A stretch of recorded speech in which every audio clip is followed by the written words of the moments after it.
Oh, wait, hold on.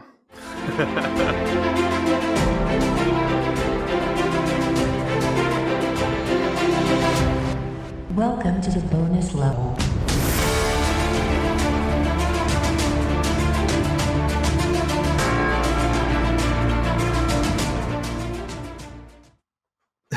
What is going on, everybody, and welcome back to the Bonus Level Podcast. And that was on purpose, I promise. You're asking yourself, what was that? What were those lucid tones hitting my eardrum? And the answer is, it is Game of Thrones week.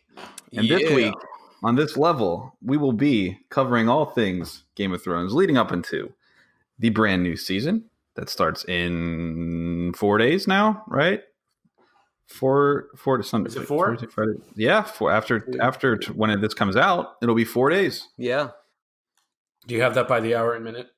No, I do not. But the long anticipated return of one of arguably the better shows of all time, one of the most frustrating and annoying shows of all times. So we thought it would be only appropriate to have a Game of Thrones episode. And if you're wondering who we are, because I didn't do the intro like we normally do, this was completely just random. These guys didn't even know what was happening. They were like, what is that? And I just want you guys to know that I chose the 8-bit version of the theme song because I thought that had a lot less chance of being copyrighted than the real one. Smart move. They'll come after anybody, even a 20 subscriber based YouTube channel. So anyways, if you're new around here, this is a Bonus Level Podcast. I am Jack. I'm joined as usual by Josh and Luch. And on level 26, we will be tackling the Night King, and he'll be the final boss. So we thought he's awesome. He's gonna be the only one standing at the end of the season. So anyway, what is this? This is gonna be season 8, the final season, episode 1. And as of this very second, we're at 4 days, 23 hours, 15 minutes, and 47 seconds. But whenever this comes out tomorrow, we'll be closer to 4 days. Yeah, we'll tweet Just it. 4 days. We'll tweet it. So we thought we'd talk about all things Game of Thrones, whether it's characters, moments, good things, bad things, theories, speculations, comments, concerns. And I wanted to kick it off by having each of you tell me who your favorite character is. Throughout the entire show. Alive and dead. Alive and or dead. All right. Well, we'll break it down like this. All right. Give me your favorite character, alive or dead. So it could be somebody that's dead, but also could be alive, and then we'll just go with just alive right now. All right, I will go first. I freaking love Tormund Giantsbane. Oh man, yeah, Tormund is awesome. That he is such an awesome character that I would love to see him get more screen time. He is every scene that he's in, he steals the whole scene. He's freaking amazing. I mean, he's a great actor, period. Yeah. Yes. He's badass. So that's your all-time favorite? I think so. I mean, it's with how little that he's actually been in the show, if I had to go back and rewatch it, I'd probably be like, 3 seasons into it going like, man, my favorite character still hasn't shown up yet. Be kind of bummed. But like, as far as when someone makes an appearance on the scene that you're guaranteed to see me smiling, it's going to be him. So I'm gonna leave it at that. Okay. That's a good way to put it. Yeah. What about you, Luch? It's such a open-ended question for it. It is. I would probably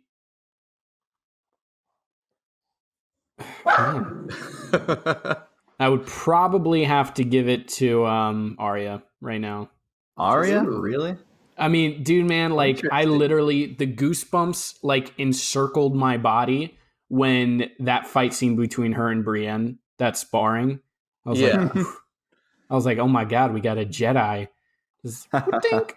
And then dead. I would have to give it to the Viper, even though he did not deserve to die that way. That was just, in my opinion, very shitty writing. Oh yes, absolutely. They're like, Really? guys, I'm sorry. Did you kill your Viper? Yeah, Oh like my we were talking God. about one of the greatest swordsmen, right, in the realms. Everybody knows about him. Spear Masters in the realms, and he just decides after basically winning this really important for somebody's life fight that he's going to dance and taunt around him instead of just finishing him off or walking away. I thought that was perfect. And like, as far as writing goes, this is why I don't feel like it was lazy writing, was the fact of, in a 1 hour episode, you met this character, fell in love with him, watched him die in an insanely brutal way. He was around for longer than one episode. No, it's like one episode. No. He was no. What do you mean? It was like half the season, because he shows up there with a vendetta, and then Tyrion gets indicted, and then he fights for him. Maybe 1.5 episodes. He was barely there. You fall in love with this half guy, a season, and then your heart gets ripped out when he dies. That everyone, we're still talking about that moment today. It was such an insane scene. It caught everybody off guard. I don't think anyone was expecting it. That's what I think was really good. But that doesn't mean it's good writing just because it's unexpected. That just means it's unexpected. The guy danced circles around him, and then I understand he wasn't fighting for Tyrion's sake. He was just trying to get away to fight the Mountain. Yeah. But again, still, if the guy was literally, it would have made more. Ass, it would have made more sense if he just got his ass beat by the Mountain. Oh, by the way, let's just poison the Mountain too with the deadliest poison on the planet, and then let's turn him into a zombie monster. Anyways, because the Queen wouldn't have any other powerful allies unless So Arya is your favorite alive. The Viper is your favorite that's dead. Josh, did you say one that was alive, or did you say one? I just said one. Okay. What about somebody that's dead? Since you went with one that's alive. Ramsay. Ramsay, of course, was an incredible character on the show, just in so many aspects. Such an evil person was sitting there, probably in the writer's room, and they probably had this big table and everyone's bouncing ideas off and go, okay, so in this scene, Ramsay walks into the room. What are we going to have him do? And someone's like, ooh, I have an evil idea. Let's make him do this. And so it's like, no, we can go more evil. Let's have him do this. And then it just kept going and going, where I would see him walk into a room and go, okay, what's the most evil thing that he would do? And he would top that. He would pull something out of his back pocket. I'm like, oh my God, I wasn't even expecting that. That was ingenious. Did anybody else his nutsack hurt when they saw him pull out that knife? Oh, the flaying knife? Yeah. Oh, he was a perfect villain. Yeah. He was a great villain. No, but I have to give it to Joffrey for acting, though. I've never hated a character more than Joffrey. Yeah.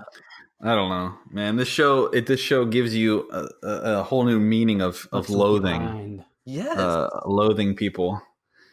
Where you just hate them, and the ones you hate stay alive, and the ones you love die, and it's just an over and over kind of struggle. For me, character wise, right? So obviously there's all of the main favorites, but if you really watch the show and listen to the people's dialogue, there's a lot of whiners in this show. There's a lot of people that are just really annoying and just always complaining. The way that their character is written. For instance, is anybody else just super annoyed with Daenerys most of the time? Oh yeah. Every time she's introduced, wise words from her. Every time she's introduced, she has a 30-second long title: Daenerys Stormborn, the Mother of Dragons, the Breaker of Chains, the Unburnt. It's and it just goes and then goes and it keeps going and going, and you're just okay, we get it. God. But no, my favorite, one of my favorite characters that's alive is definitely Bronn. Mm-hmm. Oh yeah, Bronn is awesome. I don't know. He was kind of a dick in the last season. Doesn't matter. He's awesome. Well, it's He's because he rich. reached that level of intelligence. You know why I love Braun? He knows his limits. He's like, I ain't fighting that shit. I'm going to lose. He's awesome. Yeah. Braun is awesome. Also, I really like the Hound. The Hound, that was someone else that I was gonna like. The side characters, the ones that aren't, people wouldn't consider the main ones, like Jon Snow and Daenerys or Arya. Like those kind of people are freaking great in this. I mean, whether you're looking at like Braun has been a fantastic character throughout this whole thing.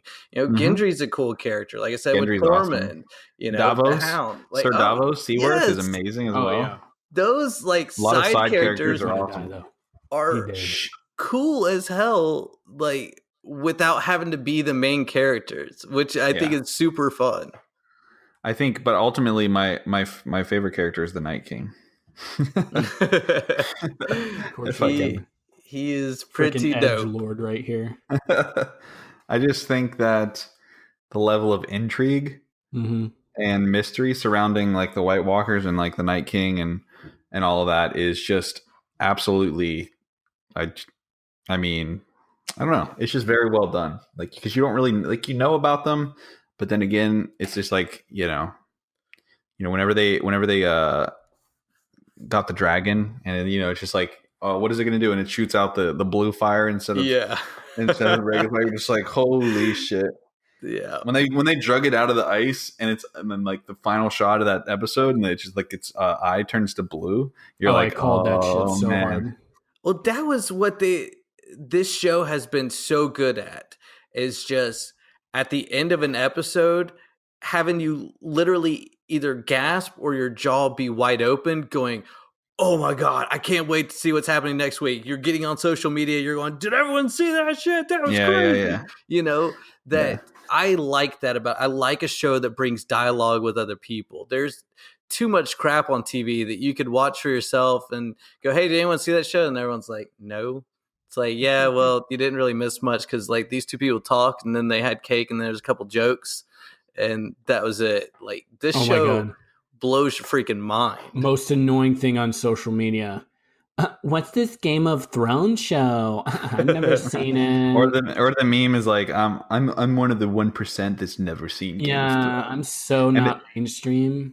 And at this point, it's just like you're only not watching it on purpose so that you can say that you've never seen it. Yeah. But when in reality, you're like, oh man, I bet it's really good. Yeah. Well, see, what was funny is I was actually introduced to it back in college.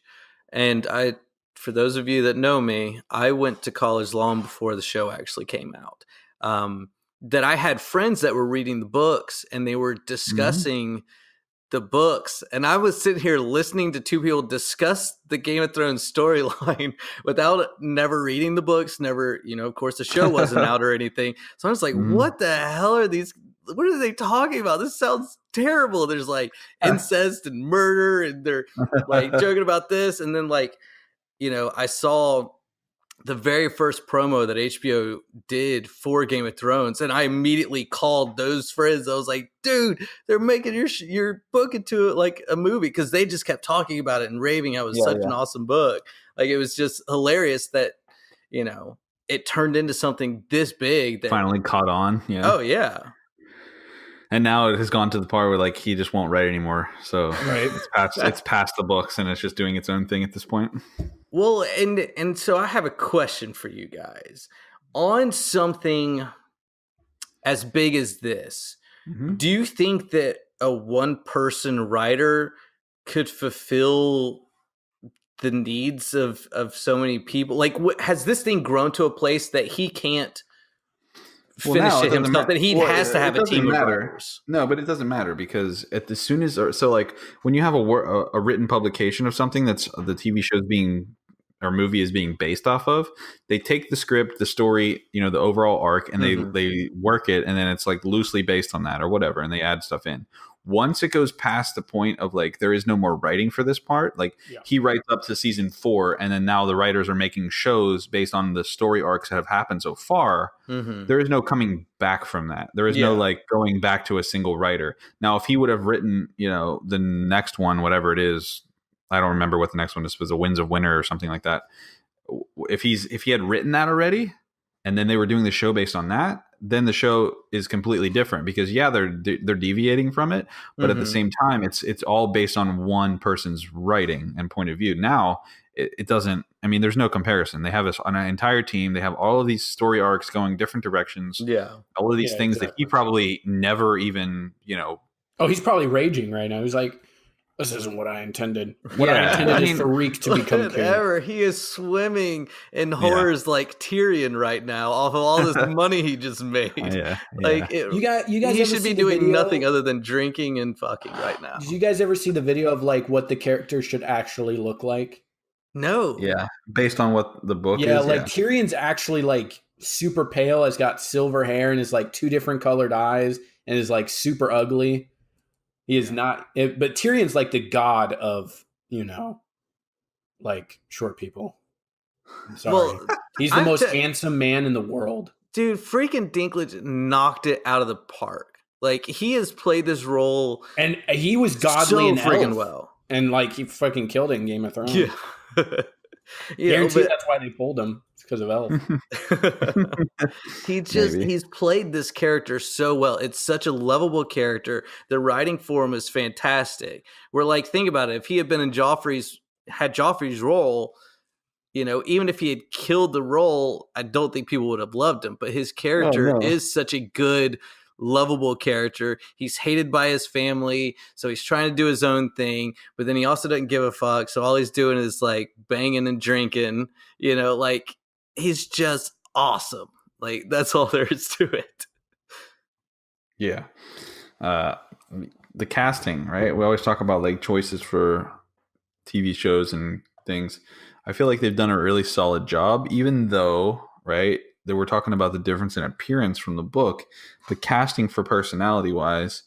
I mean, I feel like, at the beginning it was a little bit more low budget, right? So they have to pick these people like that aren't really stars, but a lot of these actresses, are really, now you're seeing them and you're like, oh, that's so-and-so from Game of Thrones. Yeah. Right? Whereas before it was like, oh, that's that person. They're going to cast him in this show, Game of Thrones. You know what I mean? It's like the opposite now.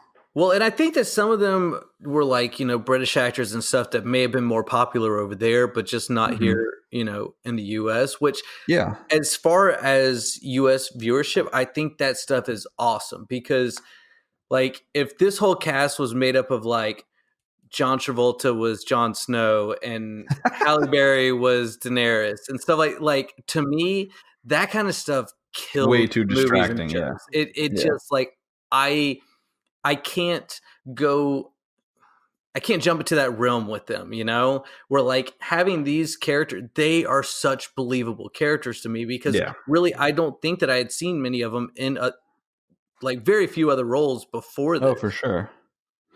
Yeah. It's definitely a lot easier to stay in like story, like to be engaged in the story whenever the person you're looking at like isn't pulling you to whatever they've been in before.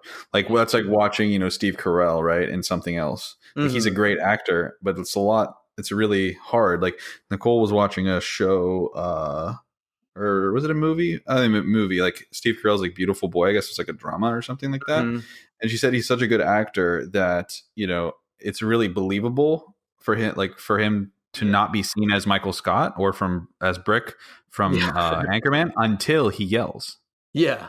And as soon as he yells, like or like raises his voice, you just immediately only think of him as Brick, right? Yes. And so it's like one of those things where it's like, yeah, he's such a great actor. He can like really pull you in. And then he starts yelling and you're like, oh God. Where did you Brick. get a grenade? Yep. I haven't tried it. Yeah. I don't know what we're yelling about. But anyway, it's that thing, right? Like it's if you can watch somebody and see their character and not see them as an actor, it's a completely different experience for the viewer. Yeah. And I mean, I love Tyrion needs to keep that look, man, because he hot. Super cool. I was gonna say, like, I love what this show has done for these guys. Where like Jason Momoa, especially. Like that dude has catapulted into, I mean, a freaking superhero movie. Like that's like as popular gets at this point. Sure. They've all been doing really, really well from it, which is very exciting. Yeah. Going back to kind of like our favorites, though, is there like a moment, a single moment in the show that really sticks out to you that you're just like, man, that moment was so awesome. It's my favorite, yada, yada. The only thing I can say is, a lot of people say like they realized what this kind of show was when Ned Stark died. Yeah. That kind of like cemented like, that this show plays, no favorites. Anybody is susceptible to die. However, I think it was the death before that, and I think I talked about this with you, Jack, is Ned's right-hand man. Oh yeah, his killed outside the brothel. His like steward. They just get stuck, and a lot of people ignore that scene, but I'm like, guys, like Jamie meets him outside with men, and then his men just annihilate his entire entourage, and Jamie just like duels the guy, and I'm like, oh, he's putting up a fight, maybe punch him in the face. No, he gets a fucking dagger into the eyeball, and I'm like, oh my god, I'm like, damn, yeah. Oh, and the butcher's kid. Oh, remember? When he just goes and kills him. Yeah, I'm like, oh my god. Is that what sticks out to you the most, though? Yeah, was his right hand man dying? That was kind of like, okay, what's going on here, type of thing. Yeah. In that same vein, whenever Ned died at the end of that episode, when they swing the sword, right? Like they show him there. He's kind of there. He's resigned himself to the fact that it's going to happen. And then like the executioner swings the sword, but then they cut the episode like that was it. Mm-hmm. And you're just thinking, all right, cool. So like, how is he gonna? They're gonna start the next episode with him like moving out of the way, or like the sword's gonna swing down and like the sword's gonna swing down in front, and he's not gonna actually like cut him off. See his head on literally. A pike. Literally, the very next episode is just like the flashback of it, and you just see, his head just dunk. Bounce. You're just like, wait, what? I don't think that's. Forget that he's a warg, and he looked at an eagle and turned into the eagle. Oh, now we're going towards the fan theories, right? Yeah, we'll get to that in a second. We'll get to that later. I totally don't believe that, guys. By the way, Ned's dead. He dead. So it's interesting though, because I don't think that's that's not the scene that's like, because I know that's one that you said that stuck out to you, his his steward like getting killed or whatever, but I'm talking about like a moment that's your favorite. Like, what is a scene, a moment that's like your absolute favorite that like sticks out to you? You're just like, oh my gosh, that was so cool. The Brienne Arya fight scene. Their little. It showed that Arya can whoop ass. And I think she's the best fighter in the show now. I think she's the best fighter. She's like 4 foot tall. She is, but she's nimble. And she could have killed Brienne like twice. And Brienne could have killed her once. And Brienne's strong as hell. And her and the Mountain can duke it out. But Arya's badass.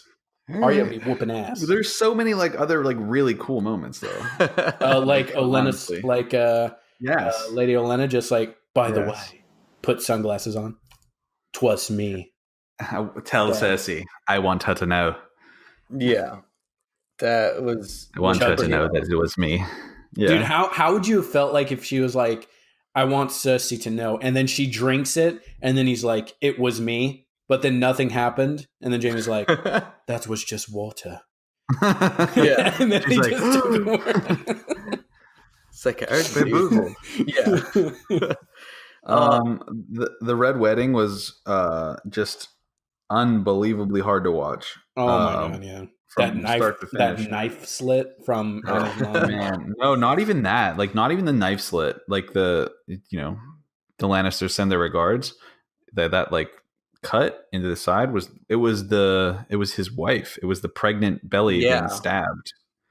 Like, it was just like there was just no holds barred. They didn't pan you away and like let you hear it or like let you assume. Like, they just pan down and it's just like stab, and you're like, what is going on?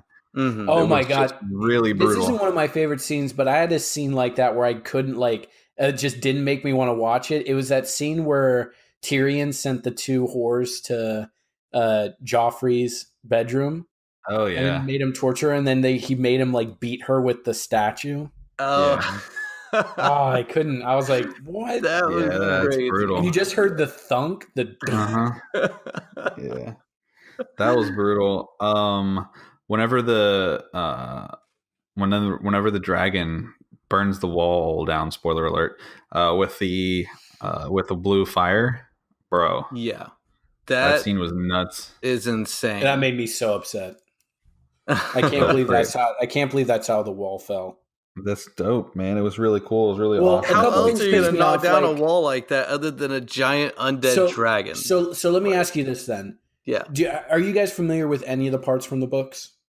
No, I have not read any of the books. So there's a couple things that I really wish they included. So Catelyn Stark, Mama Stark, gets resurrected by the Brotherhood. They find her body floating in the river, and it's super decayed, and then they resurrect her as Lady Stoneheart. Yeah. And she's like, looks like a zombie. She wears a white outfit. She looks creepy as fuck, and she goes on a murderous rampage because they think they killed her family.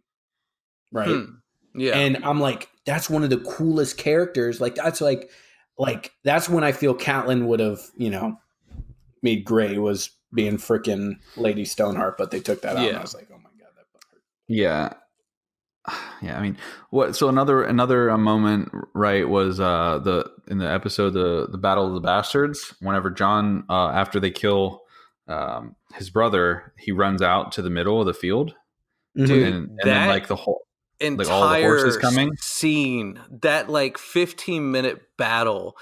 I think my jaw was on the ground, and I was just looking at it, going. I was so claustrophobic that entire time. It was like really hard to watch. Incredibly and done. when Jon's just like approaching him, and he's just firing the arrows at him, and Jon's just like blocking him with the shield. Oh, see, I was gonna even start it off though when Ramsay's firing the arrows, going, "All right, run," and he's like just randomly shooting the arrows in the sky. Oh my god! How does my man not know how to weave? Did anybody not screaming serpentine? How do you not have to bob and weave? He's running in a straight line, seeing arrows smiling coming down the whole time. And obviously Ramsay was messing with him because he's like a master archer. And I'm like, bruh, like you could have ran to the side. You could have freaking just like take a step to the left. Not getting away from my boy. And then when Jon just motion pulls out his sword and then in front of all those horses like slow motion coming in, it was very well done, like cinematically, very well shot. It was freaking incredible. Like to this day, one of the best things I've ever seen. You know what really pissed me off? You know what really fucking pissed me off? Sir Arthur Dayne's fight scene. Sir Arthur Dayne's fight. Oh. The two sword wielder. He was whooping ass. He whooped everyone's ass, and then he gets stabbed in the back. I'm like, are you fucking kidding me, bro? You literally went, Jedi dual wielding lightsaber, blocking everybody's swords and just ding, ding, ding, ding, ding. And not to mention, he was a suave, rugged, he handsome. He was a bad guy. Yeah. Why I'm noticing an overall theme to this episode, though. You're just finding all of the men attractive, and it's concerning. Is it wrong though? It's not saying it's wrong. It's just it's concerning. Is it wrong? Hey. It's Game of Thrones, man. They all got the like, my name's Jon Snow, and they all got the voice, they all got the rugged beard, they all got the long wavy curly hair, and it's like Kit Harington. Yeah. Kit Harington. I mean, Chris Pratt, Ryan Reynolds. Come on, guys. Okay, all right. I don't know what's happening right now. So one of my favorite moments that I want to know if you got. So there's two of them with Tormund Giantsbane. One of them is the fucking look that he gives Brienne when they're sitting on horses together, and he has that stupid ass face where he's just like oogling over her. But then when he bumps into the Hound and they're like having that discussion about her, he's like, the giant cunt. He's like, you have met her. Like, however the whole discussion goes, like, oh my God, I lost it at that. So funny. So freaking funny. Oh, but I will say one of my most memorable scenes from all of this, when I'm trying to think back, is the what are they called? The Sand Daughters. Yeah. When they're trying to seduce Braun in the jail cell. I don't know if you guys remember that scene. Oh, yeah.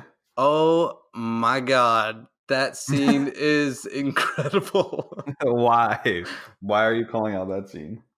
I'm just saying that you got to go back and watch it, and you're not going to find that shit on YouTube. Go back and watch it, and you'll go, yep, that was a fucking awesome scene. See, Braun's one of my favorite characters. I like whenever he's just always singing. He's so like good. He's just always singing something. He's the only one who has a kukri, too. Fucking whooping ass with a kukri. What's a kukri? It's that kind of forward bent knife. Oh, yes. Yeah, he's awesome. I did ask. Sand Daughters get their ass whooped.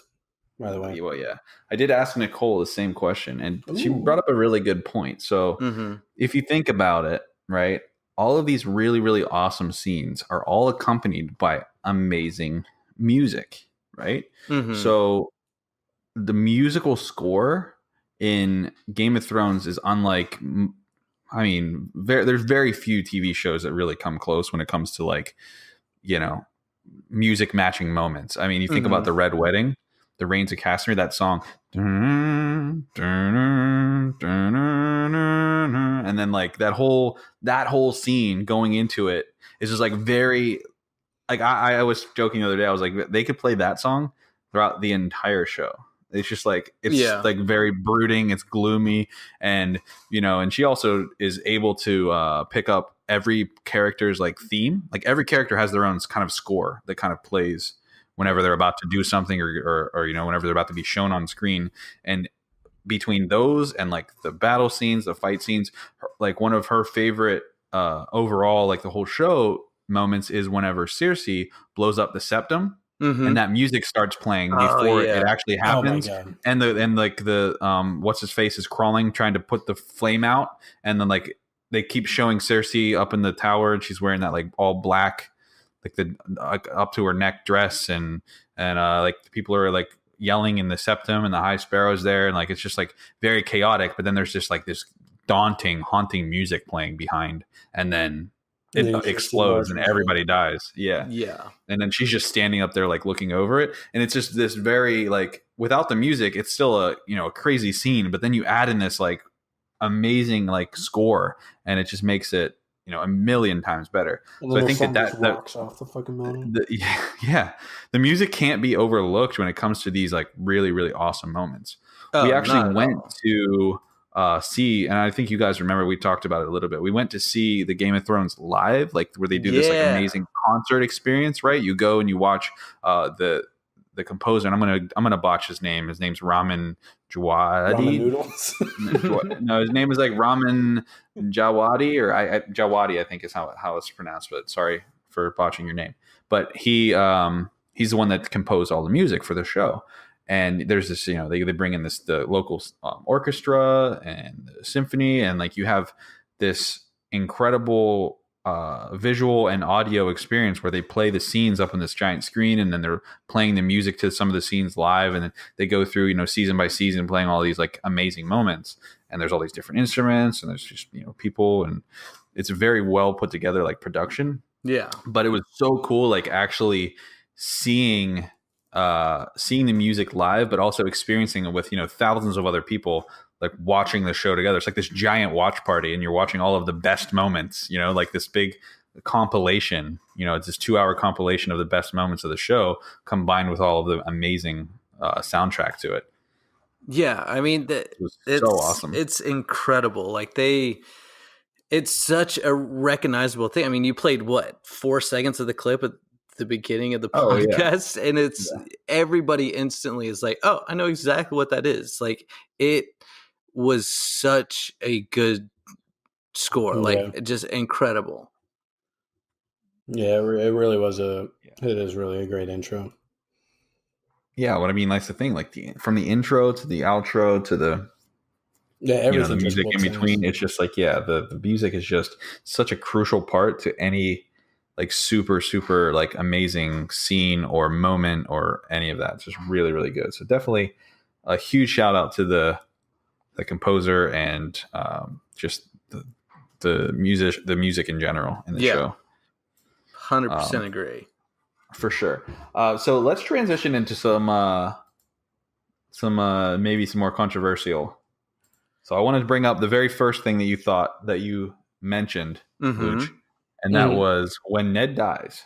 Oh god. The theory is that he also was a warg, right? Mm-hmm. And whenever he looks up and sees the eagle, he actually is surviving on through the eagle's body, right? Before he gets his head cut. Mm-hmm. And then he's going to show up again. No, you don't agree. No. So Why that's like saying, what was the son at the red wedding? Oh, you're talking about Rob.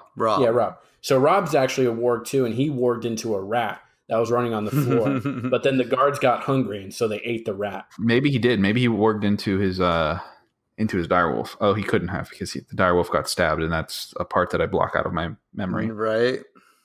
Yeah. I can't with that. Wasn't one of the direwolves named Aurora? Don't really. Don't do that to me. So you don't agree with that. You think that that's BS. No, and if they did, I feel like that'd be retconning it so much. Ned Stark's death solidified what the story or what the show would be like going forward. And then at the end, they're like, "Oh, I agree." He just comes forth like Jesus, my son. Aww. You have finally realized your place in this world. I am actually the three-eyed raven. I'm the three-eyed raven. Can I just also, on a side note, just say how annoying Brandon Stark is? Oh my god, yeah.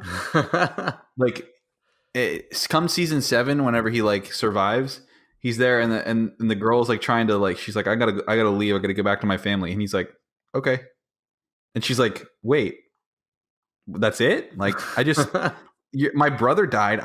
I came across like the wild. I went over the wall. Like, I brought you all the way here safely, and you just say okay. And he's like, yeah, see ya.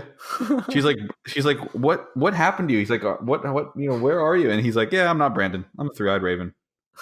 You're just like, oh my god, shut up. And then the first time he sees Sansa, he's like, hey, saw you get raped. You were pretty. You were beautiful that night. And she's like, wait, what? And he's like, yeah, moon was out. It was a nice night. You're like, what the hell? Why would you say that? What is wrong with you? He's like, you don't know this, but I was in the corner. Invisible, of course, but you know. Like, why would that be the first Have thing? You been working out lately? Seems like you've been losing weight. Anyways. So no, I don't think that that's true either, because there's just way too many loopholes in that. Like, where's he been this whole time? Why wouldn't he like try to make himself known? Like, let his whole family die. Yeah. And then if you do warg into a animal and your body's killed, like, you just stuck in the animal. But like, wouldn't you just go and like pester somebody until you could like show them? Especially like if you know they're walking into a trap, you'd be flying down, like dive bombing on top of them, like smacking them, something. You know that. Yeah, like go get something that's like yours. Like, you go get his skeleton head and just come drop it on somebody's plate. Hello, that's me. That's my head. I mean, they use bird feathers to write notes, so like, why would he not be able to like pluck out his own feather and write a note with his mouth or something? I don't know. I'm not a fan of that one. What about? All right, so we're gonna go back to Brandon, because this is my favorite theory. Which is not necessarily. Yeah, I know what theory you're about to say. Shut up, man. It's not necessarily one that I agree with, but I think it's really cool. Mm-hmm. And that is that Littlefinger didn't actually die. Tricked you. No, he did. No, all right. So get this, right? So, and this is a theory that I actually can get behind. Mm-hmm. It's one that I hope isn't true, because I can't stand him. I think he's been a snake the whole time, and he needed to go a long time ago. So slimy. I love it. So in season 7, I think it's like episode 4 or 5, he is seen in Winterfell like talking to somebody, giving them a coin, and he gives the girl a coin, and she says, "Your time's up," or something like that. You don't have any time left. And the theory is that one of those coins was the same kind of coin that the faceless man Jaga Nagar gave Arya, right? So it was a coin of the faceless man. And the theory is that he is giving her the coin so that somebody can put on his face and take his place while he escapes. Yeah. Right? And so that the person that gets his throat slit isn't actually him. It's somebody that he paid to have there. That's so you have a fucking badass storyline when all that you just explained isn't out of the realm of possibilities. Like, it's like, yeah, I could totally see something like that happening. Like, that's a freaking cool story. Because, yeah, I mean, whether or not that's going to be the case is going to be 100%. We're going to have to figure it out next season. Like, they didn't give us enough clues throughout what we saw to be able to really have a definite answer, I think, one way or another. So the only argument I have with that is that Arya was the one that killed him, and I think she would know if it was a faceless man or not. Why? She definitely wouldn't be expecting him to know about that. You know? But you would think that there would be signs that you could tell someone is a faceless man assassin. I don't know. I mean, you saw whenever he, the whole time, whenever he like got the note, right? Mm-hmm. He got that note from the maester, and then he like put it in the mattress, and she finds it. Like, he was watching her the whole time. Like, so he knows that she found the note, right? And then he's trying to like stir things up, et cetera, et cetera. Yeah. And then they end up like supposedly so-called surprising him, and then he gets killed. I mean, I just think that he's been shrewd the whole time. Like, he's always known that things were happening, right? So like what makes this one any different? Yeah, I really think he did die because I don't think he suspected Arya coming back unless one of the faceless men told him. But then again, at the end, the faceless men showed us some respect towards Arya. Yeah. At the end. Yeah. I don't know. I mean, like, when you have a character that's like him, that everything that he's done up to this point is being one step ahead of everybody and kind of lurking in the shadows, playing this person against this person, to be caught off guard as bad as he was does throw up some red flags that can make a storyline or a twist like that believable. If it turns out that he's dead, we're probably going to forget about it by the time we're watching the episodes, and it's just his name's never brought up again. He's just done. But if he does pop back up, it'd be like, that makes sense. Like, I think they left room for that. Whether he's alive or dead, I don't think he'll be coming back. I think if they did do that and they put that in purposely to make it seem that way, then it's a great open-ended way as to if he's alive or dead or not. We can see that as well. Yeah, we'll see. Now, one of the things though is, with Littlefinger, I forget. Does the mask change your voice and the way your body looks, or just your face? It definitely changes voice. Does it change your voice? Because it didn't change Arya's voice, and it didn't change. It changed Joggin's voice. Remember, I think he was a talented assassin who could change his voice at will. I don't think the mask actually gives you the power to change your voice. And I know it doesn't change the way your body's shaped either. Because Arya had to pretend to be a little girl in order to assassinate that one guy. She couldn't be like a guard or something. Yeah. Like, I don't think, unless you have the body, like a very slender body, I don't think a man could like pretend to be a woman like wholeheartedly. I think it only changes your face. But then again, the mask is kind of weird. I don't know if you guys notice. It's not like a rubber mask. It's this kind of like ghastly like thing they like pull off. I don't know if you guys notice that. It's kind of like very silky looking, and they're able to just slap it on the face. Which one of my favorite things about Game of Thrones is it's in this fantasy setting, and you think that, in a fantasy setting they'd have an overwhelming amount of magic. Magic in that show is very subtle. Yes. And I like that. I mean, I you know, agree. it wasn't subtle with the fucking shadow baby. That thing was just, you know, some of Yeah. the warlocks. That thing was That was coming just out like weird. there's no tomorrow. But magic's very subtle in there, but it shows that there is, you know, magic in that world. So I don't know. Yeah, that was I don't know. Like I said, I'm not 100% that it's real. I just think it's very possible. But speaking of Arya and the Faceless Men, though, there's also another theory that Arya is already dead, and that the person that is playing Arya is another faceless person, as in the waif. Her? I Mm-hmm. No. Yeah, I mean, I with that one, my main reason against that one is it seems like anyone that had something against Arya, especially like as far as the people that were trying to kill her and stuff like that, they have no agenda outside of killing her. Well, it wasn't like they're gonna go kill her and then like, oh, now that I got her, I'm gonna go kill her whole family, or I'm gonna go disrupt this war, or I'm gonna go up to the wall. Like, they have no reason to do anything past killing Arya. Like, at least I don't think so. I'm probably the least knowledgeable out of us three on how all that stuff goes. So I don't know. I think, I mean, one of the biggest things against that one is the fact that in the very next season, after she leaves there, she goes and kills the Freys. Mm-hmm. And it's like, if that was the waif, why would she go do that? Yeah. Well, also, I don't think you can wear two masks at once.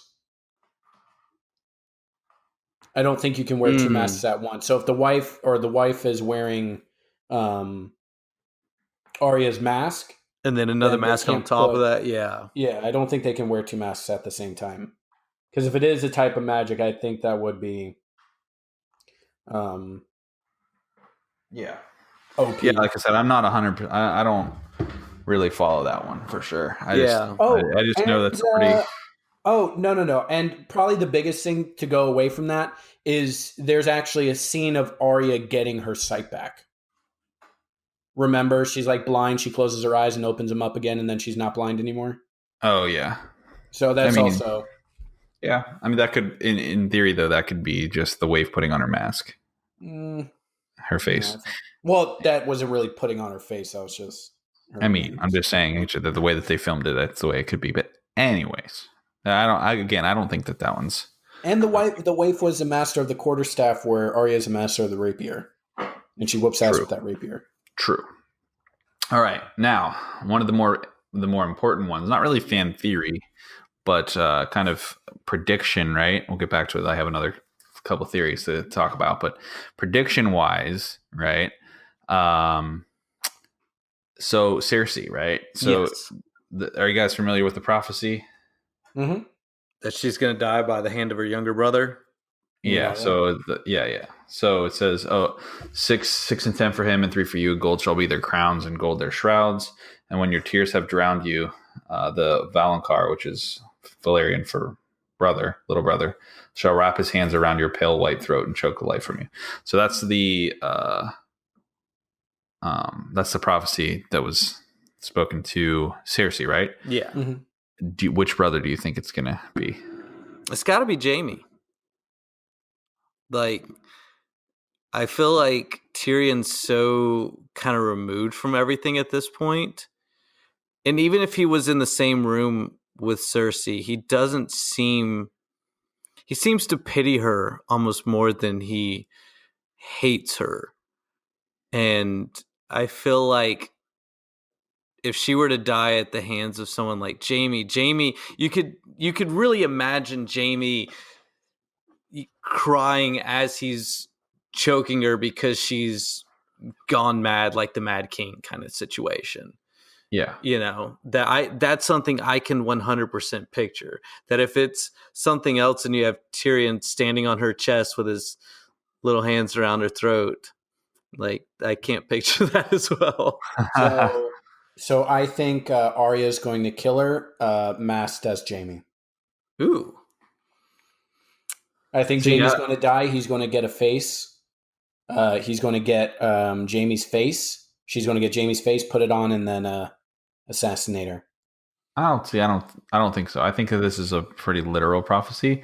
I think that Jamie's already started the transition between like you're a crazy person, like we have more important things to worry about. Obviously, he ran away. He realized he was a crazy bitch. That's one so like he Yeah, I think that one of the best character arcs throughout this whole thing has been Jamie. Yeah, it's definitely Jamie. Yeah, for sure. I'd say season 1, he was up there on the hated list with Joffrey. You know, I mean, you watched him bang his sister and push a child out a window just because. Like, he didn't like. I mean, it was that he didn't care at all that he just shoved a child off a building. You know, to now at this point, like, I love him. I think he is a awesome character. He's someone I haven't mentioned so far, but no, he is an incredible character. So cool. Mm-hmm. The way he's freaking fighting the dragons, like, he's awesome as hell. Stupid. But awesome. Stupid, but awesome. You stupid moron. Yeah. Why can't he be more like Bronn? Idiot. Bronn was like, I ain't fighting those things. I'm running away. Yeah. Yeah, for sure. I love how honorless Bronn is. He has no honor. He literally does not care. Yeah. Best fight scene is him against that one knight of the Vale. He kicks him. He kicks him. Kicks him out through the moon door. I'll fight for you. Boom. Yeah. He's like, don't you want armor? He's like, no, it makes me slow. Braun for king. Braun for king for sure, 100%. Put him on the throne. I love how he's like beer and wenches for everybody. I'm a simple man, simple needs. Give me a castle and a fine woman, and I'll be happy. And that's what he got. And he was happy until someone ruined his life by taking him somewhere. Yeah, right.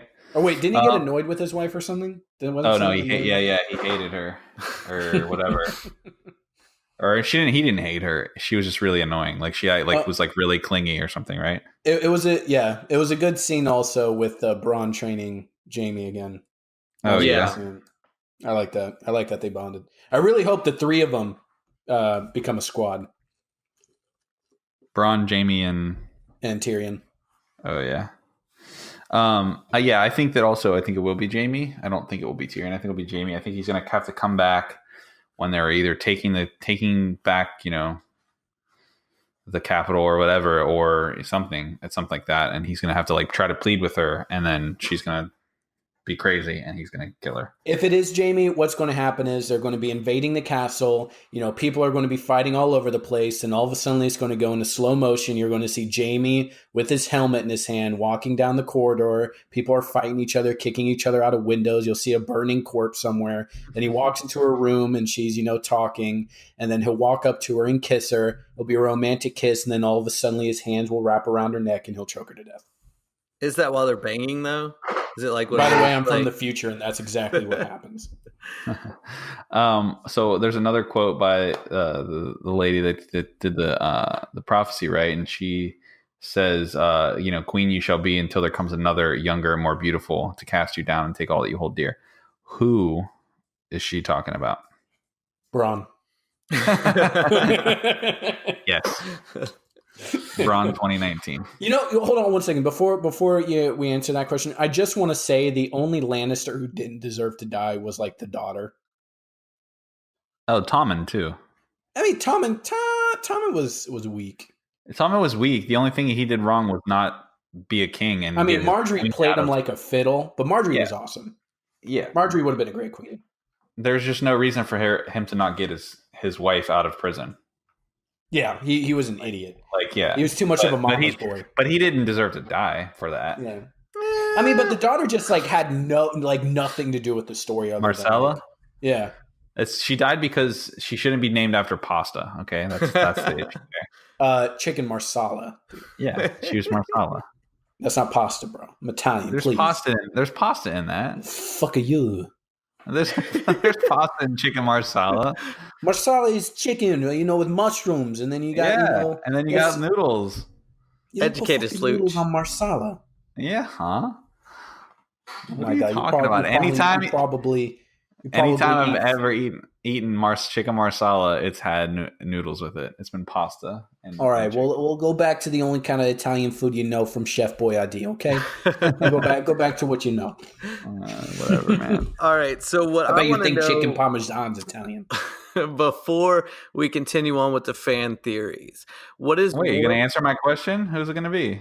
What? Yeah, oh shit! I forgot that we were talking about that. I got stuck on chicken. Yeah, Josh, we're talking about marsala and shit. So, I mean, what our choices were basically looking at Daenerys.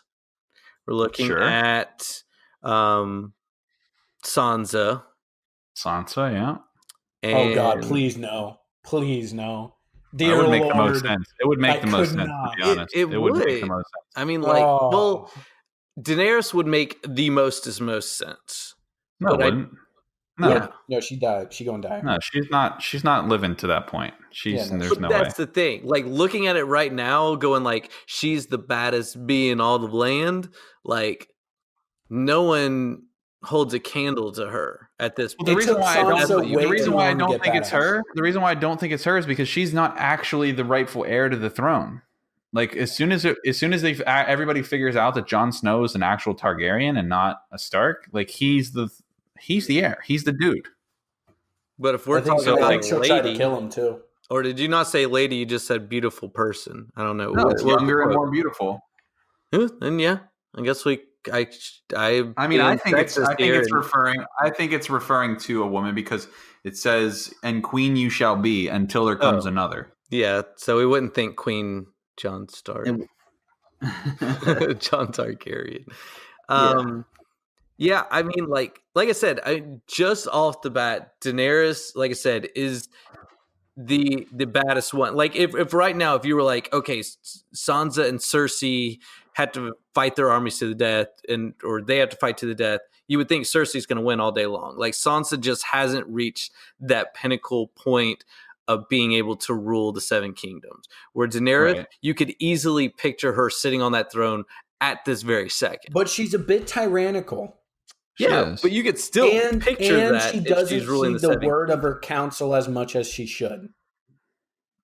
Because she's stubborn. She is super stubborn. I'm just saying, I could picture her the Queen of Seven Kingdoms more than I could Sansa at this point. Sure. I don't think Jon will be king. I think he'll be offered it, but he decides to take the North.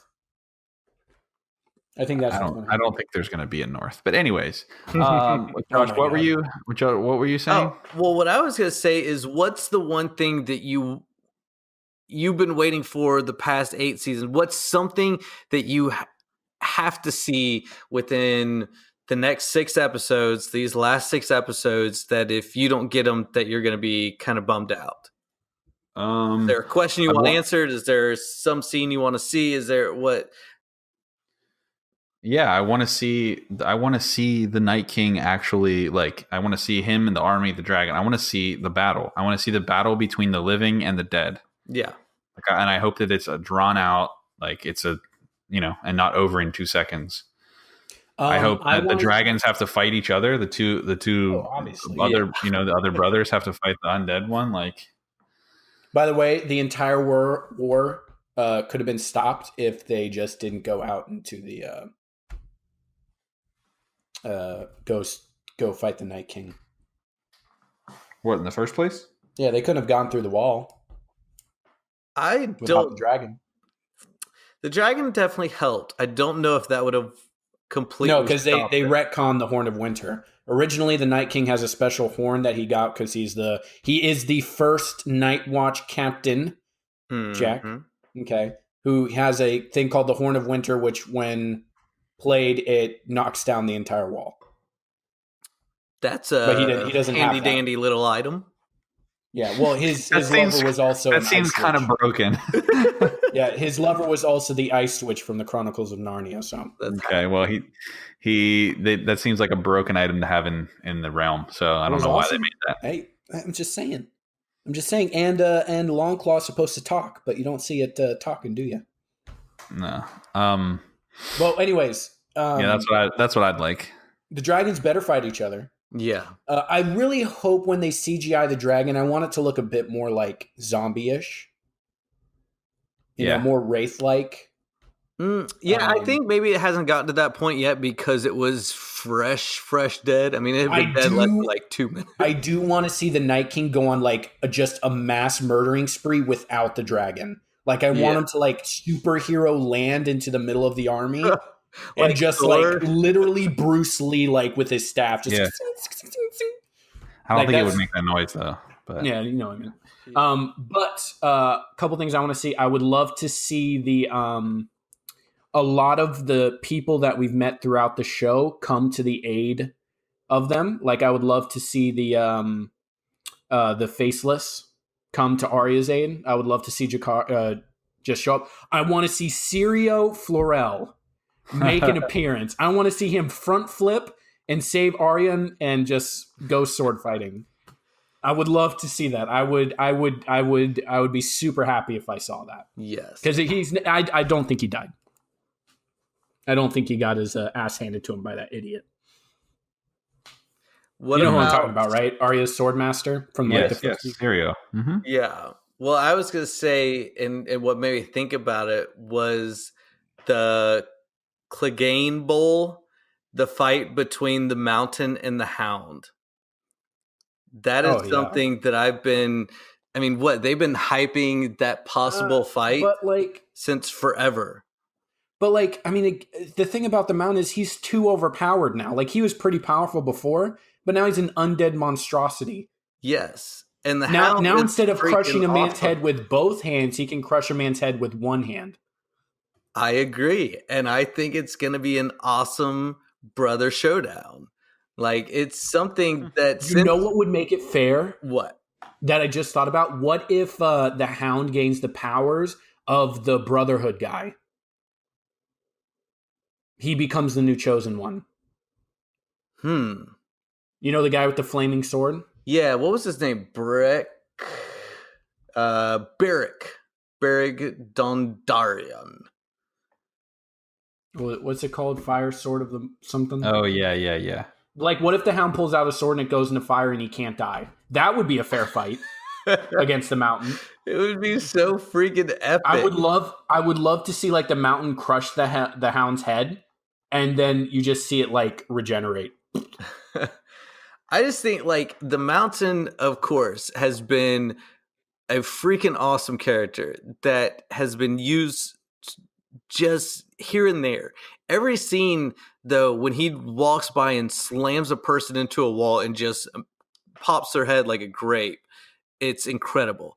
Every time I get giddy and giggle like a little girl. Yeah, but it's the only thing that's the only thing of Cersei's power, though, is she has control of the Mountain. Yeah. Like, without the Mountain, she would literally have, an okay army.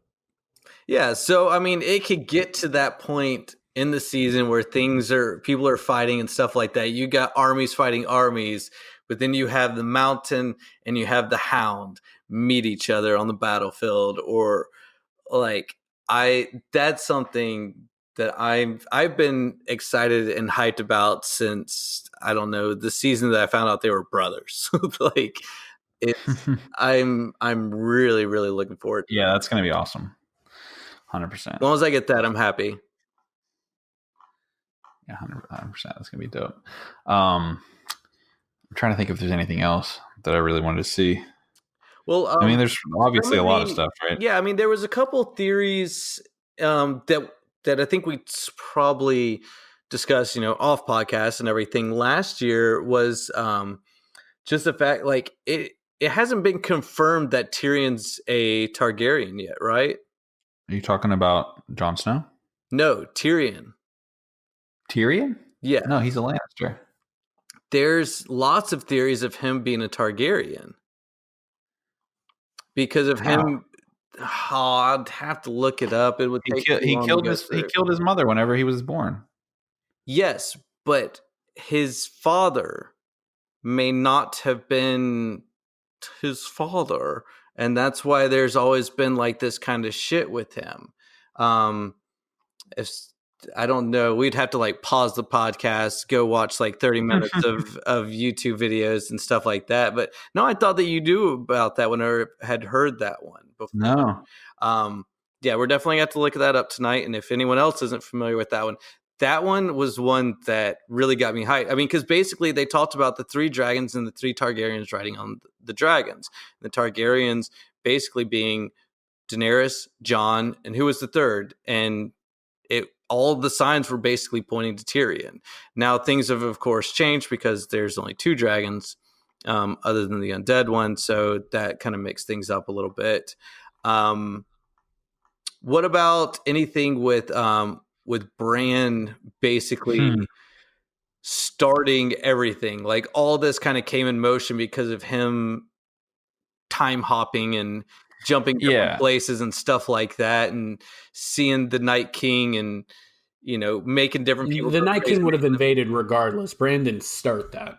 No, see, here's the thing: is that I think that there might be some truth to some of this. We'll see, but so. The theory is that, whenever Brandon went back in time, through his visions or whatever, that he actually messed up some of the things. Like, so obviously we saw one where he literally causes Hodor to like go insane. Not insane, Hodor, but like messes up his head, right?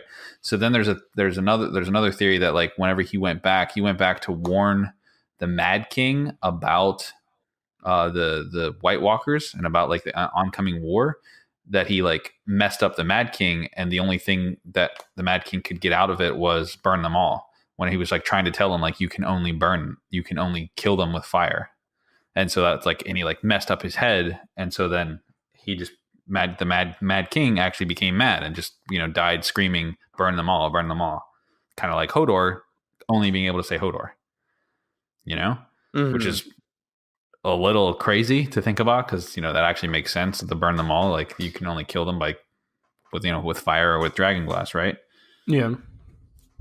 Interesting. And then also another one is the Night King can't die by fire. The White Walkers can't die by fire. They can only be killed by using their own weapons or dragon glass or Valyrian steel. Valyrian steel against them. The Wraiths can die by fire. Yeah. But not the White Walkers. White Walkers are pure. But you keep them from turning into White Walkers by burning their bodies, the bodies of the dead. Yeah, but again, the only way. Well, the White Walkers become White Walkers from babies. Right, but the undead people, right? They're coming back. Yeah, those are just wraiths, though. Those aren't White Walkers. Okay, either way. Because the wraiths are just the zombies that glow with the White Walkers' eyes. The White Walkers can turn them into zombies by touching them with their magical spear things. Also, by the way, love how in the second season, when you see a White Walker, it's like naked, and then now they're fully armored. Fully armored swords, things like that. Yeah, right. Also, not to mention zombie horse. Also, and one of the ones that I think is like, kind of possible, and you keep shooting it down, is that whenever, you were like, oh, well, the Night King is the first, what's his face? The first ranger, or the like watcher on the wall. That's what it was in the books. I don't think that's what it is right now. Right. So, well, in the books, he's the first ranger or white, watcher on the wall, yada yada. The theory is that whenever Bran goes back to try to stop the children of the forest from hitting him with the dragon glass and turning him into the White Walker, that's actually what like ended up causing it, is because he like goes back and he's seeing through that guy's eyes. So it's not so much that like he is the Night King, but like that he caused the Night King to become a thing. Yeah, because like the only thing I can say against that is like literally I've been trying to tell you guys this, is that it even states that, canon, you'll see the children of the forest turning some guy into the Night King.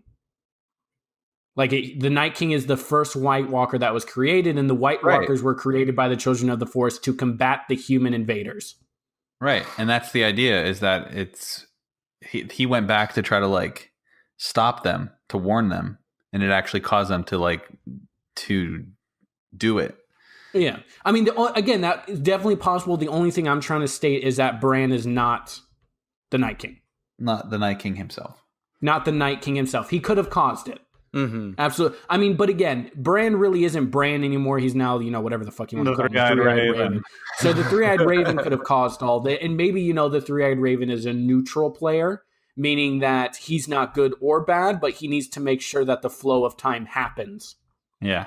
So maybe the Night King needed to happen, and the Three-Eyed Raven made sure that it did happen. Next week on the bonus level podcast, time travel and how it makes no effing sense. Because like again, maybe Bran's job is to make sure that time is always time marches forward. I don't know why. Yeah. I've always I like that kind of thing though, where they're so obsessed with making sure that something happens one way that they end up making it go the complete opposite way. Like, Bran's so, obsessed with learning about the Three-Eyed Raven and hopping back in time and figure out why all this stuff is happening that he's, excuse me, he's actually the reason that all the puzzle pieces fall in place, that everything starts off that way is because of the path that he's taken and everything. We're sitting here the whole time thinking that he's doing something, like that he's growing to become this thing to help fight it. But I mean, we're already seeing pieces of the puzzle that he's messed up, specifically being Hodor, that, I mean, to me, it's definitely entirely possible. Yeah. I mean, I think that the evidence is more to the fact that he's like messed up. Yeah. Like she's like, who are you, Brandon? And or whatever. I don't remember the exact line. He's like, not anymore. She's like, what are you talking about? I'm the Three-Eyed Raven. You're like, dude, shut up. Stop. You're so weird. Stop being a weirdo. Yeah. Hello, Sansa. I saw you get raped. Jesus. Have you guys ever taken a look at this is kind of weird, but have you guys ever taken a look at the Night King's stats and what kind of powers he has? No, because they don't give us that information in the show, and if we don't get that information in the show, we shouldn't know that. Well, just check this out. So the Night King has the ability to mark someone. Once he marks someone, he knows where that person is, and there's no magical boundary can stop him from pursuing that person who is marked. This was proven when he marked Bran and was able to follow him to the cave during the Battle of the Three-Eyed Raven. He's able to control minor fissures in the ground and can cause minor earthquakes. And he's also able to sense whenever a warg is around. He can determine what animals are wargs or not. Yeah, which is why he looked up at the ravens in that vision. And they all scattered. And not only can fire not kill him, but he's completely immune to fire. He's that's fucking badass. Like you said, he needs contrary. to drop in like Thor does in freaking Infinity War and just start. Hold on, Jack. I'm also seeing that he's challenge rating 8. His armor class is 26. So I need to drop him in our campaign. Got it. Dude, he's fucking overpowered, man. Also, have you noticed he's the only White Walker without hair? He has hair. It's just frozen. Those are spikes, bro. Yeah, he's Darth Maul. He's white just frozen. Of Darth Maul. He's frozen in his hair is frozen in spikes. He's got the everlasting Axe body spray in his hair. He could throw a jab. You know what I'm actually really curious about though is like what armor are they wearing?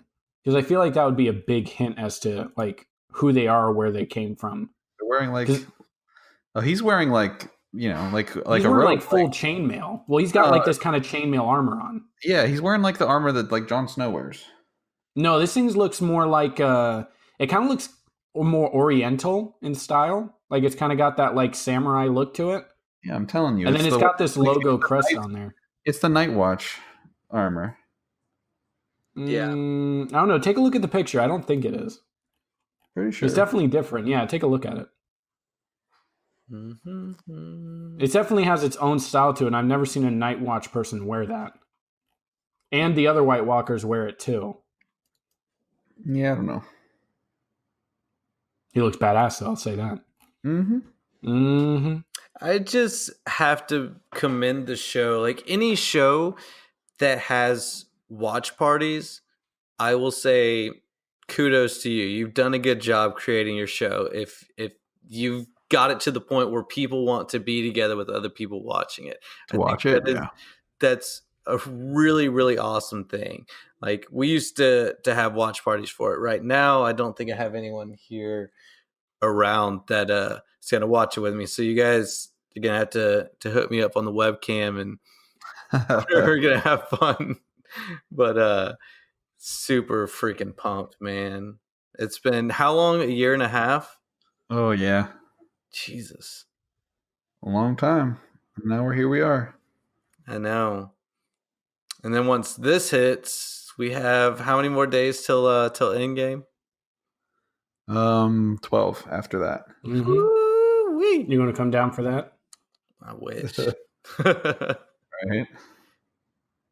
So do you think just the Night King literally has no purpose other than to just wipe humanity off the face of the planet? Yes, I think that he's just trying to rule. He's trying to go sit on that ice throne. I think that in kind of a way that the children of the forest were programmers, and they programmed him to literally do what they wanted him to do, and that was to kill the first men or the humans that invaded their homeland. And they didn't add a safety word or button. Stop. And he's just literally off. His only goal is to just massacre everyone. And then when he does massacre everyone, he'll sit down on that throne and won't move. He'll just stay there forever. Really cool. Yeah, I think that. I mean, all right. So now for the final boss, the prediction of who will sit on the throne at the end of the show. Oh, by the way, the Night King is 10,000 years old. Yeah, it makes sense. In case you didn't know. A little bit older than me. Oh, and apparently he had two different actors.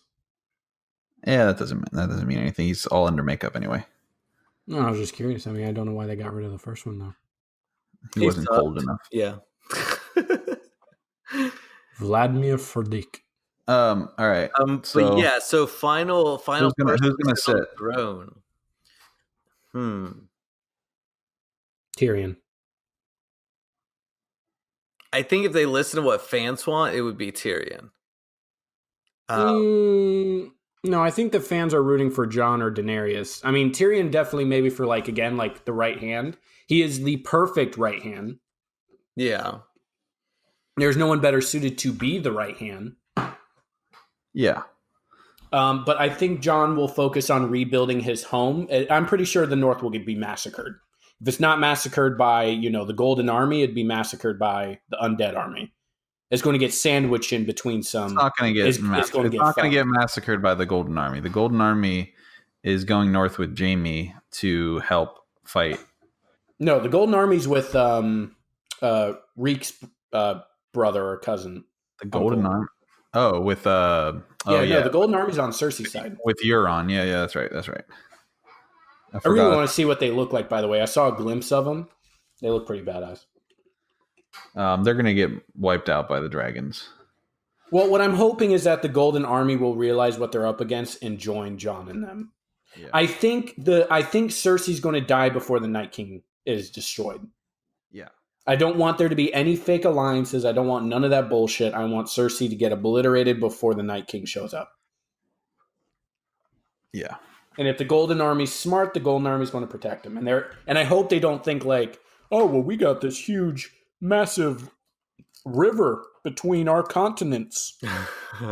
We can protect ourselves. Creates a gigantic ice bridge of death. He creates a bridge with the corpses and walks over them. Not to mention he flies. All right. So with final predictions, come on. What do you got? Who's your guy? You got to pick one or girl. Who I want would be the I didn't say who you want. I said, who do you think? Well, I'm going to give you both. because you can't mute me. Well, Josh, you have to be fucking sassy about it. No, I want the Night King to be the final one. I think, based on everything that I've seen so far, that it would be Jon.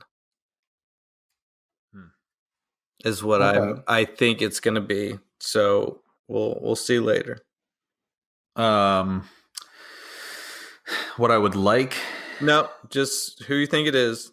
Oh no, Josh. No, Josh. No, I'm going to give you both.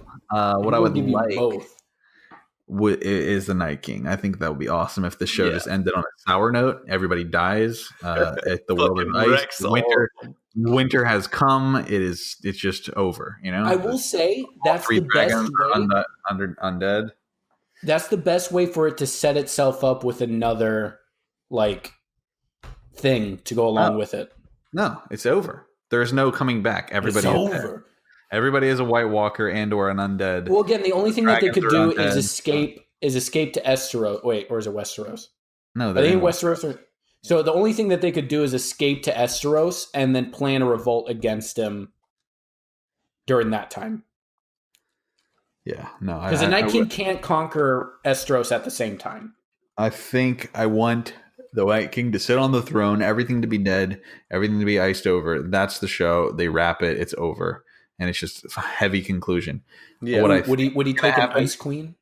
What I think is going to happen is that Daenerys and Jon are both going to die. Cersei's dead. Jaime's gone. Tyrion's maybe left, but Tyrion's going to be the hand of Sansa, and Sansa is going to be the one that's going to take everything from. Dear God, I hope not. Cersei, and she's going to sit on the throne. It's highly probable. Dear God, I hope not. Nobody's going to see it coming except for me because I just called it. So what I want to happen is Olenna gets resurrected by the Night King. Tell the Night King. I want him to know. No, I think what's going to happen is I think it's actually going to be more of a fairy tale ending. I don't know why I'm getting the kind of vibes. I don't think Jon and Daenerys will end up together. I think they'll still be lovers, but I think Jon will try to rebuild the North from what happened. Daenerys will take over the throne, and then Tyrion will be her right hand. Yeah. Is it just from the senses? But they did have that love scene between Jon and Daenerys at the end. Mm-hmm. So and she's gonna find out that he's her cousin or uncle or niece or no. And then she's going to be disgusted with herself because she feels like she's just like Cersei. She's his aunt, and it's going to be real weird. Do you guys, real quick though, do you guys think Tyrion loves Daenerys? No, not in that way. It was just kind of a weird face he was giving at the end. No, I don't think he loves her like that. He's one of the few women he hasn't banged yet, so it's probably just that. You don't think so? Okay. But what I want to happen is Jon to be king. I don't want Daenerys to die, but it would make sense for her to. Yeah. And then I would like Arya to lead a secret spy organization. Yeah, I mean, that's the thing. There's so many cool roles or lives that these people can lead without being the kings or whatever. Yeah. Yeah. Shit, I forgot about Sam. What about him? I want Sam to become the new Maester of Meisters. The Maester at the inside King's Do you think he'll die? What do you guys think? Do you think he'll die? Sam? Nah. No. Do you think Sam only if the Night King takes over and everybody dies. Oh, Sam for king. Sam's going to be king. Dude, the storyline would have something big. They seem to be building to something or teasing that something's going to happen from what he's doing and what he's researching. But really, it's it seemed like there were 4 or 5 episodes that he was trying to research, and we're like, all right, yeah, we know you're going to find out about the Valyrian Still or the Dragon Ice or whatever that you have to get to Jon.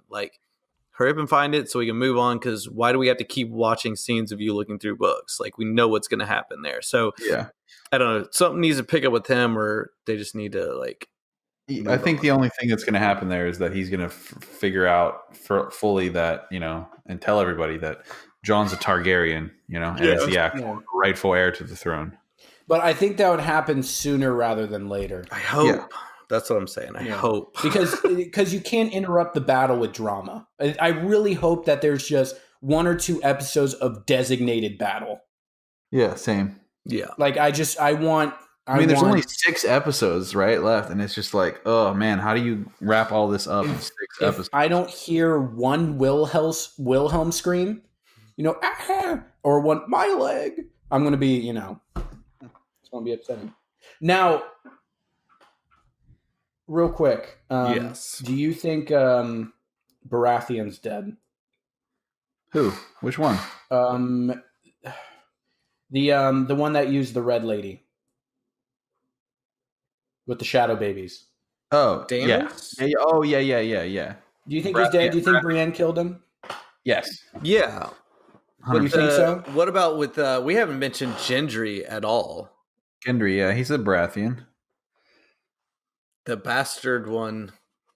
Well, I think what I would like to see is I forget what that Baratheon's name is. I would like to see him come. You're talking about Stannis. Stannis, yeah. Stannis. He's dead. He's dead for sure. You sure? You think? 100%. Yeah. I mean, he was a piece of shit with his daughter on fire. His daughter for that was ridiculous. Yeah, he's dead. Brienne didn't show him any mercy. He's gone. What do you think will happen to the red lady? She's gonna come back and die at some point too. Yeah. Oh, by the way, creepiest scene was when she was that hag. Oh yeah, so hot. Oh god, let me see that hag buddy again. Mm-hmm. Total MILF. Oh my god, it's a gilf, man. Yeah, gilf. I guess she would be a MILF. She's got weird shadow babies running around. Oh, I would like to see them return. Kind of. I would love to see them fight like some race.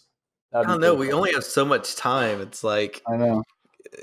It's like I had to pick only a few things that I would like to see. I want to see this, this, and this. Give me those, I'll be satisfied. Because, I would like to see the show go on for longer. Like, I have Westworld to replace it with, but even that is so different than it. Last question. Last question. Yeah. Who between 2 people? Who do you want to see fight? Like the Hound in the Mountain. Yeah, that's my main thing. Yeah. The Hound of the Mountain and or, who else is bad? The Night King and Jon, That's really it. I'm trying to think who I want to see Arya to fight, but I swear to God, she'll kill anybody she fights. There's not really any bad people, left. Arya can kill Euron, maybe. Ooh, that would be a good fight. That guy's an asshole. He's freaking badass, though. He looks like the lead singer of Imagine Dragons, and I can't see him as anything else. Oh my god! I really wish you didn't tell me that. Just now, when you see him, that's all you're gonna think of, and it's just the lead singer of Imagine. He literally does. Look up the lead singer of Imagine Dragons and give him mutton chops, that's that guy. Oh no! Hang on. All right. I swear to God, Jack. It's uncanny. It's literally uncanny. Oh my god! I hate you. It looks just like him. And every time I see him, I just want to be like, you're a natural. Oh my god. I hate you so much right now. Oh my god. Doesn't it look just like him?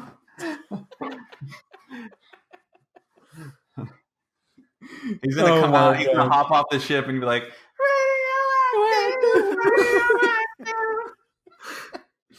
oh my god.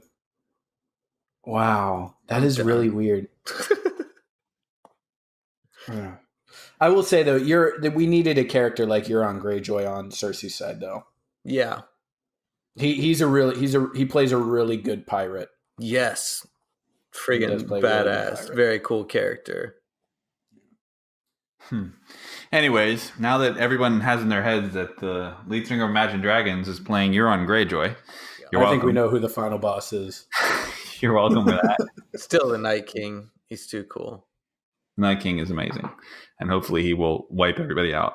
And with that being said, I hope that everybody is looking forward to episode 1 of season 8 of Game of Thrones. And hit us up on social media for discussions based on the episodes as they air. And we'll definitely be chatting about it.